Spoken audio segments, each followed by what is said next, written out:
All but one of 19 American embassies and consulates closed across the Middle East and Africa will reopen tomorrow and Monday. The missions were closed following an alleged al-Qaeda threat. The 19 closures were prompted by an intercepted message between two of al-Qaeda's leaders. The outposts will most likely be up and running Monday, except for the American embassy in Yemen. That's where the terror threat is believed to have originated. Jonathan Schanzer is the Vice President of Research for the Foundation for the Defense of Democracies. He is in Washington. Mr. Schanzer, does this mean the threat is over? Well, to a certain extent it does. It obviously means that the United States intelligence community is satisfied that at least the intended plots may have been thwarted. But I think what we've learned here is that al-Qaeda is far from dead, that these affiliate groups that are local franchises of al-Qaeda and are located around the world, not just in Yemen, but in North Africa and in Syria and Iraq and Uzbekistan and the Sinai Peninsula.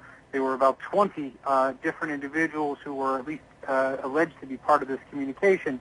It demonstrates to us that al-Qaeda's network is alive and well.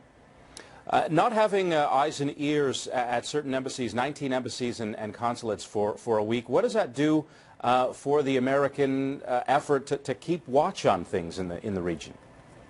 Well, I mean, what it basically did was it shut down business.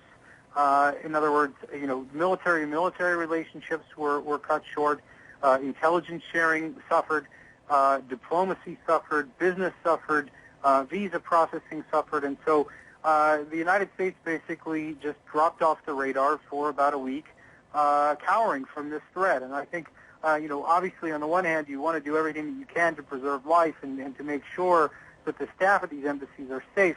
But shutting down all of these embassies, I think, looked excessive to many here in Washington. What do you think security is going to look like at some of these facilities in the future? Well, the facilities that we're talking about here are the high-risk facilities.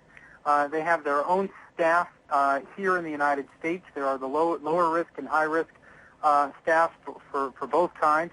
And so I think you're going to continue to see a lot of concern on the part of the State Department and their diplomatic security team for all of these embassies.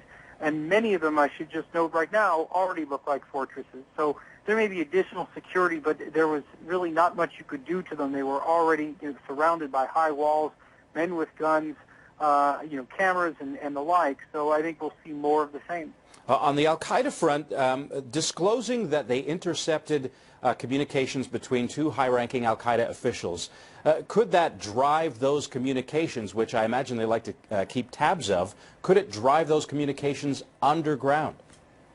Well, I think certainly. I mean, as we understand it, this was some sort of a conference communication, an encrypted system of sorts, at least according to some reports. And this is what allowed, it was actually more than 2 people. It was as many as 20 people who were taking part in this encrypted communication. So clearly, al-Qaeda has been made aware of the fact that the United States has been able to penetrate it or at least get their hands on a copy of it or something along those lines. And so al-Qaeda is going to be much more careful about these group communications moving forward. Obviously, someone had a reason for leaking this information, but at this point it's not exactly clear why that would have happened. From the Foundation for the Defense of Democracies, Jonathan Schanzer, thank you very much.